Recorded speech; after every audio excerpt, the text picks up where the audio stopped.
Hello, Mike Matthews, physical therapist here with the PT 411. To start off today's video, I have one very simple question. Do your hamstrings cramp up on you? And most of the time people say yes, and the first reason that comes to mind, electrolyte imbalance or dehydration. And I'll tell you right now, while it can cause that, typically if you have one of those things causing cramping, it's not going to be localized to one specific area.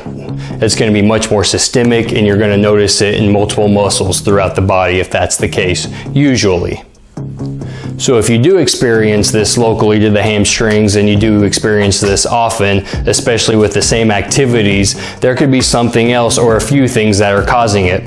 And to start off here, we're going to take a look at this hip. So when we look at the hamstring here, the set of muscles in the back of the thigh, the primary movement we often associate with that is knee bending, knee flexion here. Since that hamstring also crosses over the hip here, it also controls hip extension, or kicking backwards with that lower extremity as we engage that muscle.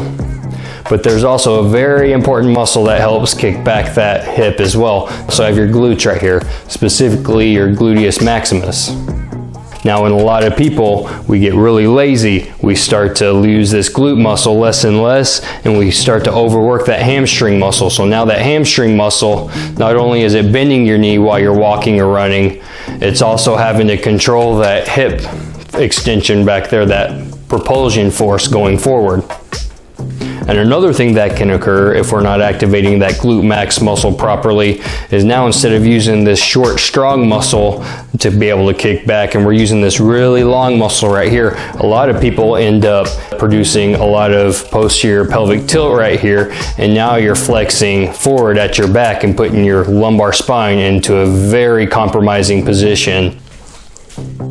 So we'll test out both of these muscles here and differentiate what's going on.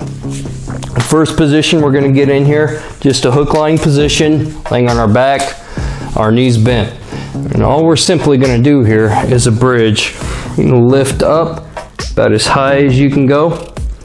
First you're just going to hold this here, see if you can maintain this position.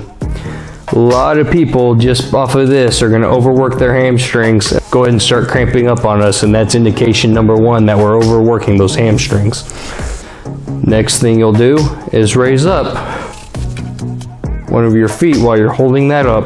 You want to try to hold that there for about 5 seconds, see how well you can maintain that. So a few things we're looking at here. If we raise up and we raise up the leg and it's fine, but we raise up at the other side and the entire pelvis starts to drop, got a weak glute on that side. Or if I raise up and then I have to start compensating by just rotating to one side or the other, it's an entirely different issue. It's probably your gluteus medius. So you're going to have to check out this video on the gluteus medius before you can work on this. So working on the other side here, starting off with our knees straight. You can keep that knee as straight as you can.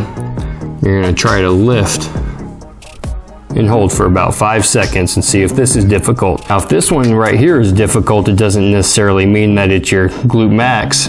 It could also be your hamstring that's weak on this one. So another thing that you're looking out for is if that hamstring starts to tighten up on you. Now to test this even further, we're going to put that hamstring at a pretty big disadvantage. So we're going to bend that knee so there's not near as much tension, so there's not as good of an anchor to pull off of with that hamstring. And we're going to try to lift up again here. So if that one is difficult to lift up or maintain a hold, your glute max is definitely weak and you're definitely being lazy. You're not activating it properly. And even more importantly with this one, the hamstring starts cramping up on this one in this very disadvantaged position. That really means your hamstring is very dominant, and it's even trying to kick in this position to control this movement here. So to activate and strengthen that glute max muscle, we're going to start off in the same position here. The big thing here is you're going to focus a lot on activating that glute muscle here. So you're going to clench that butt muscle. After you have it fully clenched, you're going to raise that knee up just a couple inches off the ground, and you're going to hold that there. As you lower it down, you want to keep that glute activated for an extra second before you relax that muscle there. So you're activating that glute muscle, raising up 2 inches, Hold that for 5 to 10 seconds at a time, 10 to 20 repetitions.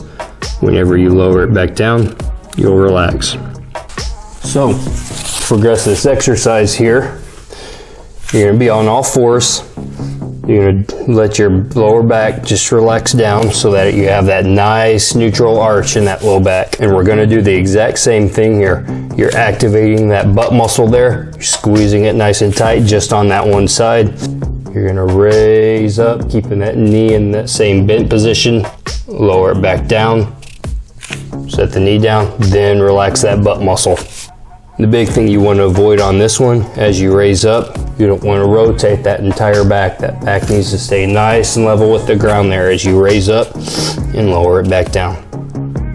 And the other way to strengthen here are those bridges we were doing earlier. So you're making sure, have those knees nice and bent, and you're just raising those hips up. A lot of people, this is going to be real easy for right off the bat. 2 ways to progress this. You either raise up, lift the knee up, trying to keep the pelvis nice and level there, holding that up there, or you're starting off with that opposite leg up and raising up. There's multiple ways to progress this one. You can put a weight in your lap and on your stomach, raise up there with both legs, or the raising up with one leg, or the raising up and then lifting that leg up. Or you can start from a more elevated position. You can get something underneath your head and your shoulders here. No, it doesn't have to be something like a stability ball. It can be something lower to the ground. It can be a weight bench. It can be the edge of your bed. It can be anything that you can rest your shoulders and your head on. And on this one, your hips start from a much lower position, so you're also working through a bigger range of movement here. So starting off down, activating those glutes, raising up into that bridge. Working with both sides. You can raise up one leg, try lifting up just with that one side. And add weight to you with both legs, or with one leg sitting on your stomach in your lap. And the last piece of this puzzle is transferring this functionally. So every time you're going down to sit down, or every time you're going to stand up, you're squeezing those glute muscles. So when I go to sit down, before I even think about lowering myself down, I'm squeezing those glute muscles together, and then I'm lowering myself down. After I'm fully sitting, then I'm relaxing. Same thing when I'm coming back up. Before I even think about standing up, I gotta squeeze those glute muscles, then I press myself up once I'm to a fully standing position, then I can relax those muscles. It's not only about activating and strengthening these muscles, we have to make sure that we're making that conscious effort to get these working properly as well. But this is definitely something you should try out if those hamstrings tend to cramp up on you, or if you have any difficulty with squatting or going to a sitting or standing position. Again, I'm Mike Matthews, physical therapist with the PT 411. Thanks for joining me.